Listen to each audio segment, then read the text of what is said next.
Ya pemirsa, tim Indonesia U17 akan memainkan laga berat menghadapi Brasil di laga lanjutan grup H Piala Dunia U17.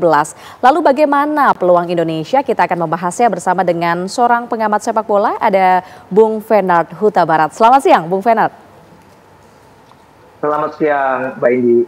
Ya, Bung Fernand, ini tentunya sebelumnya di laga pertama Indonesia kalah 1-3 dari Zambia. Nah, Bung Fernand sendiri melihat penampilan Indonesia melawan Zambia kemarin ini seperti apa? Iya, kalau saya melihat memang para pemain ini, pemain arahan dari Nova Arianto agak sedikit nervous ya. Mungkin karena ada pertandingan pertama di ajang sekelas Piala Dunia, di 10 menit pertama itu terlihat ya, permainan agak sedikit kacau, kontrol bola tidak begitu sempurna, passing juga bolanya juga salah, terus strategi permainan juga kurang berkembang.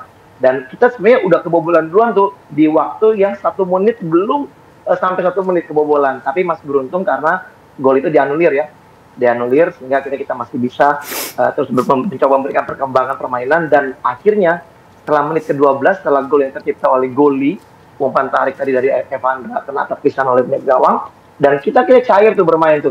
Namun sepanjang 23 menit Indonesia itu benar-benar ditekan oleh Zambia yang bermain sangat luar biasa dengan pressure, memberikan tekanan, sehingga akhirnya di menit 35 itu pemain yaitu Abel Nyirong mencetak gol untuk menyamakan kedudukan, dan dia juga 2 menit berikutnya mencetak gol kembali, itu di menit ke-37, dan akhirnya mereka menutup gol di menit ke-42 menjadikan skor 3-1. Nah, ini menjadi catatan tentunya buat pasukan dari Nova Arianto, di mana para pemain memang harus benar-benar bisa bermain konsisten dalam menjaga pertahanannya. Dan itu terjadi di babak kedua ya.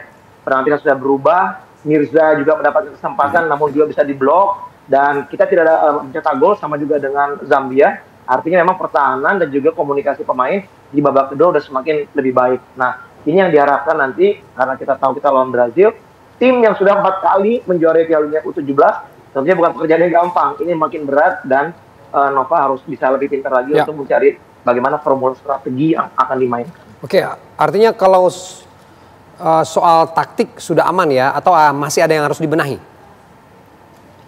Kalau melihat dari taktikal, saya pikir ini menyesuaikan dengan bagaimana karakter permainan lawan ya. Kemarin itu Zambia ini kan kalau kita juga mereka kuat dari segi individual skill. Jadi artinya memang setiap pemain harus kuat, yaitu bertahan dengan 1v1. 1 lawan 1 harus kuat, jangan begitu gampang. Nah, kalau Brazil ini lebih kompleks saya melihat ya. Ketika mereka bermain dengan Honduras, mereka bermain ini udah benar-benar kayak tim dewasa.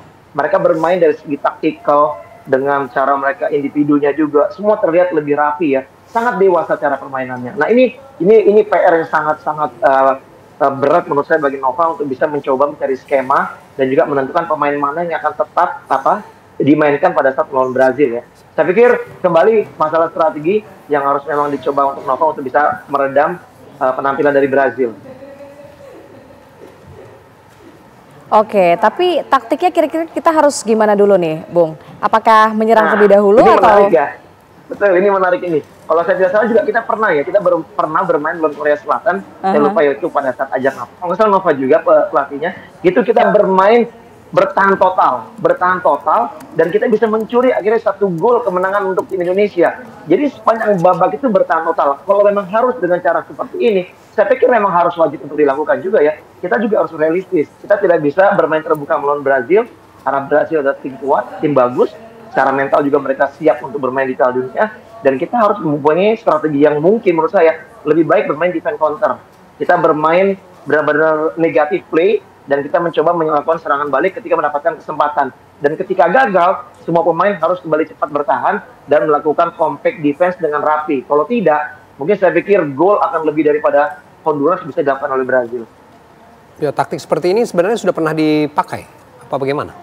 Betul, pernah dipakai ketika itu ya. Seingat saya ketika itu kita habis-habisan diserang oleh Korsel. Saya lupa itu eventnya apa. Tapi kita akhirnya bisa melakukan kontak-kontak cepat, dapat peluang, dan kita mencetak 1 gol. Kalau saya tidak salah waktu itu Mirza mungkin mencetak gol, dan kita unggul 1-0. Nah, ini menurut saya perlu dilakukan kembali, ya mau tidak mau, walaupun kita bermain negatif football, tapi cara ini mungkin bisa meredam kita supaya tidak banyak kebobolan dari Brazil. Oke, tapi kalau melihat peluangnya sendiri untuk Indonesia ini bisa unggul dari Brasil, gimana nih Mas? Ya, ini sepak bola ya, apapun bisa terjadi ya. Tapi kita juga harus berbicara realistis di sini ya. Kalau menurut saya ekspektasi untuk bisa menangkan pertandingan itu mungkin wajar-wajar saja. Tapi kita juga harus menyadari tim yang dihadapi adalah Brazil ya, yang mungkin menurut saya juga ini adalah salah satu kandidat calon juara di U17 ini. Tapi apapun itu bisa dilakukan. Kita bisa mengalahkan Korea Selatan dengan cara bermain negatif football, mencetak gol dari serangan balik. Kenapa tidak?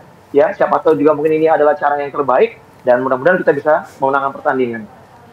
Oke, tentunya kita sebagai warga Indonesia akan tetap terus support ya Timnas terus Indonesia mendukung. U17 dalam melawan Brasil. Ya. Terima kasih Bung Fernand sudah bergabung bersama dengan Kabar Siang TV One.